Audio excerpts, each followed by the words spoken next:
الذي خلق الموت والحياة ليبلوكم أيكم أحسن عملا سبحانك لا علم لنا إلا ما علمتنا إنك أنت العليم الحكيم اللهم صل على محمد في أول كلامنا اللهم صل على محمد في أوسط كلامنا اللهم صل على محمد في آخر كلامنا. درود شریف پڑھ. اللهم صل على محمد عبدك ورسولك وصل على المؤمنين والمؤمنات والمسلمين والمسلمات. کافی دیر سے آپ حضرات تشریف فرما ہیں. انشاءاللہ العزیز 2-4 احادیث ہیں اور اس کے بعد انشاءاللہ دعا کریں گے. میری آپ سے گزارش ہے کہ قرآن پاک کی ایک آیت ہے. اللہ فرماتے ہیں الذین یستمعون القول فیتبعون احسنہ. الذین یستمعون القول فیتبعون احسنہ. فرمایا وہ لوگ جو بات سنتے ہیں اور عمل کی نیت سے سنتے ہیں. بات سنتے ہیں اور عمل کی نیت سے سنتے ہیں. اولئک الذین ھداھم اللہ واولئک ھم اولو الالباب. فرمایا یہ عقل والے بھی ہیں, یہ ہدایت والے بھی. مجھے اللہ کی ذات سے امید ہے کہ انشاءاللہ آپ سارے صاحب عقل ہیں تو توجہ سے بیٹھیں گے اور انشاءاللہ بات سنیں گے. سنیں گے نا انشاءاللہ؟ توجہ اس طرف رکھیں گے.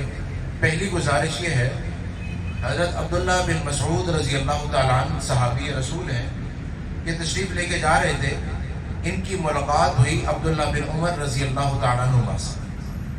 اب یہ دونوں آپس میں ملاقات کر رہے ہیں. ہم عام طور پہ سلام کے بعد حال پوچھتے ہیں, تو انہوں نے ان کو ایک سورت سنائی, والعصر ان الانسان لفی خسر الا الذین آمنوا وعملوا الصالحات وتواصوا بالحق وتواصوا بالصبر. یہ سورت آپ سب کو آتی ہوگی. یہ سنائی اور تشریف لے گئے. اب لوگوں نے سوال کیا, حضرت اس ملاقات کی وجہ نہیں سمجھ آئی کہ آپ کی ملاقات ہوئی آپس میں, آپ ایک دوسرے سے ملے ہیں اور اس کے بعد آپ سورت سنا کے جدا ہو گئے. فرمایا ہماری ملنا اس لیے تھا کہ ہماری عرصے کے بعد ملاقات ہو رہی ہے, اور سورت اس لیے سنائی تھی کہ نبی پاک صلی اللہ علیہ وآلہ وسلم نے فرمایا تھا تمہاری کوئی بھی مجلس اللہ کے ذکر سے خالی نہیں ہونی چاہیے. تو ہمارے پاس اور کچھ کیا ہوتا, تو میں نے انہیں ایک چھوٹی سی سورت سنا دی, انہوں نے وہ سورت سن لی. اب ہمارا یہ اللہ کا ذکر ہو گیا اور ہم اس کے بعد جدا ہو رہے ہیں. اس کا فائدہ کیا ہوگا؟ ابو داؤد شریف میں ہے, نبی پاک صلی اللہ علیہ وآلہ وسلم نے فرمایا جو لوگ بیٹھیں آپس میں مل بیٹھے اور بغیر اللہ کے ذکر کے جدا ہو جائیں, فرمایا یہ ایسا تھا جیسے مردار پہ جمع ہوئے تھے اور اٹھ کے چلے. تو ہم یہاں جو بیٹھے ہیں یہ عزم لے کر بیٹھے کہ انشاءاللہ یہاں سے کچھ سیکھ کر اٹھیں گے اور عمل کی نیت سے بیٹھیں گے. انشاءاللہ عمل کی کوشش کریں گے نا انشاءاللہ. پہلی آیت کریمہ جو میں نے پڑھی, فرمایا الذی خلق الموت والحیات. الذی خلق الموت والحیات. پہلے اللہ نے موت کو بیان کیا ہے, پھر زندگی کو بیان کیا ہے. یہ فرمائے موت پہلے ہوتی ہے یا زندگی؟ جی زندگی پہلے ہے یا موت؟ الذی خلق الموت والحیات. اللہ فرما رہے ہیں میں نے موت کو پیدا کیا ہے, میں نے زندگی کو پیدا کیا ہے. حالانکہ پہلے زندگی ہے, موت بعد میں. اللہ رب العزت نے موت پہلے رکھی ہے. اس کی وجہ کیا ہے؟ مفسرین فرماتے ہیں کسی کا پیدا ہونا اتنا یقینی نہیں ہے جتنا اس کا مرنا یقینی ہے. کوئی دنیا میں نہیں آیا یہ ضروری نہیں ہے, لیکن جو دنیا میں آیا ہے اس نے بالآخر دنیا سے جانا ہے.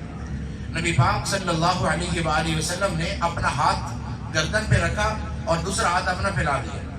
فرمایا یہ جو گردن پہ ہاتھ پڑا ہے یہ انسان کی موت ہے, اور یہ جو پھیلا ہوا ہاتھ ہے یہ انسان کی خواہشات ہیں, اس کی ضروریات ہیں. فرمایا ابھی تک وہ یہاں تک نہیں پہنچ سکتا کہ موت اس سے پہلے آ جاتی. پیدا ہونا ہمارا اتنا یقینی نہیں ہے جتنا ہمارا مرنا یقینی ہے. آپ نے ایک صحابی سے پوچھا زندگی کو کیسا سمجھتے ہو؟ عرض کی یا رسول اللہ صلی اللہ علیہ وسلم جب صبح ہوتی ہے تو یہ نہیں پتا کہ شام ہوگی یا نہیں. صبح ہوتی ہے تو یہ معلوم نہیں شام ہوگی یا نہیں.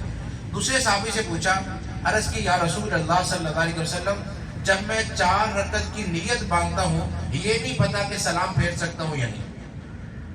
یہ صحابی فرما رہے ہیں صبح سے شام, دوسرے فرما رہے ہیں 4 رکعت. نبی پاک صلی اللہ علیہ وآلہ وسلم نے فرمایا میرا اپنا حال یہ ہے کہ جب میں ایک طرف سلام پھیرتا ہوں یہ نہیں پتہ ہوتا کہ دوسری طرف سلام پھیر سکتا ہوں یا نہیں۔ اتنا قریب کر کے موت کو دکھایا۔ جب مرنا ہے اور موت یقیناً ہے، کیا خیال ہے کسی لمحے ہمیں یہ خیال آتا ہے کہ اگر ابھی میری موت آ جائے میں اللہ کے سامنے کھڑے ہونے کے قابل ہوں؟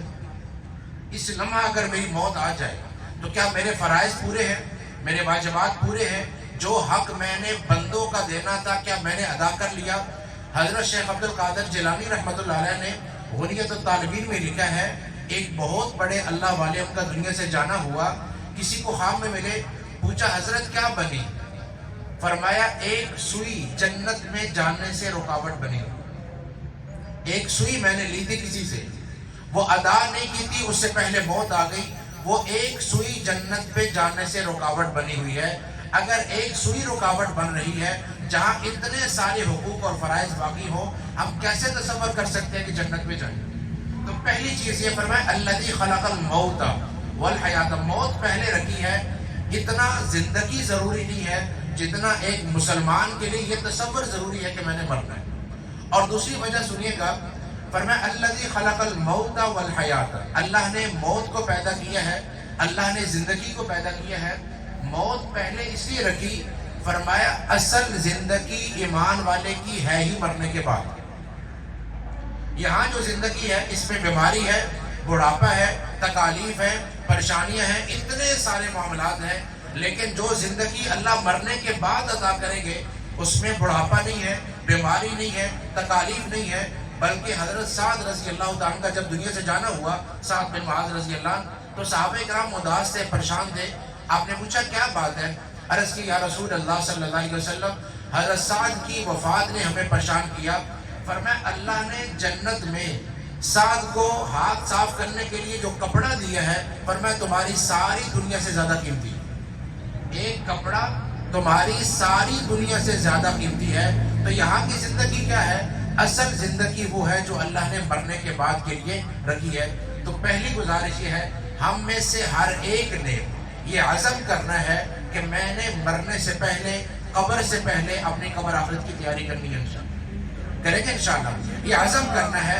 اگر اس لمحہ میری موت آ جائے، آپ سارے ماشاءاللہ سیکھنے والے بچے ہیں، ایک استاد جی نے اپنے بچوں سے پوچھا بیٹا بتاؤ موت کب آنی چاہیے؟ تو ایک بچے نے کہا موت تب آئے جب میں حافظ بن جاؤں، ایک نے کہا موت تب آئے جب میں حج کر لوں، ایک نے کہا موت تب آ جائے میں بہت کچھ پڑھ لوں۔ ہر ایک بچے نے اپنی بات بتائی۔ ایک سادہ سا بچہ خاموش بیٹھا ہے، استاد جی نے پوچھا بیٹا بتاؤ نا تمہاری موت کب آئے؟ وہ کہنے لگا استاد جی موت تب آئے جس لمحے میرا رب مجھ سے راضی ہو۔ کب موت آئے؟ جب میرا اللہ مجھ سے راضی ہو۔ اگر آپ کی توجہ ہو تو ایک حدیث سنیے گا، حضرت طلحہ بن برہ رضی اللہ تعالیٰ عنہ صحابی ہیں، نبی پاک صلی اللہ علیہ وسلم سے بڑی محبت کرتے ہیں۔ ایک رات آپ ان کے گھر میں تشریف لائے تو آپ کو یہ اندازہ ہوا کہ ان کا آخری وقت ہے، بس یہ جانے والے ہیں۔ تو آپ نے ان سے فرمایا، اچھا میری طرف دیکھیے گا ایک دفعہ، ادھر دیکھیں جزاک اللہ۔ ایک حدیث یہاں اور جوڑنے پھر یہ حدیث پوری کرتے ہیں۔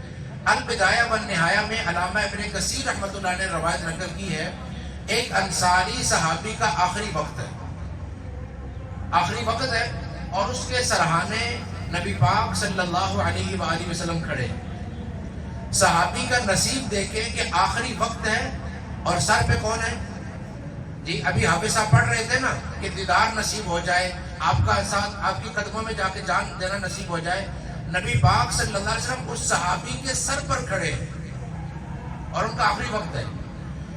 اسرائیل علیہ السلام آ گئے، جو روح قبض کرنے والے فرشتے وہ آئے، تو آپ نے فرمایا اسرائیل خیال کرنا میرا صحابی ہے۔ کیا فرمایا؟ خیال کرنا میرا صحابی ہے۔ ان کا جواب سنیے گا، عرض کی یا رسول اللہ صلی اللہ علیہ وسلم میں آپ کے ہر امتی کا خیال کروں گا، میں آپ کے ہر امتی کا خیال کروں گا، لیکن ایک شرط ہے،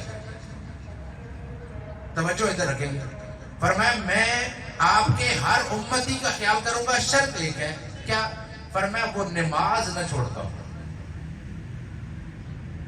جی ابھی تھوڑی دیر پہلے جب میں نے یہ جملہ کہا کہ صحابی وہ کہہ رہے ہیں کہ میں ہر امتی کا خیال رکھوں گا، تو مجمع سے کسی نے کہا سبحان اللہ، لیکن اب نہیں کہا، اس کی کیا وجہ ہے؟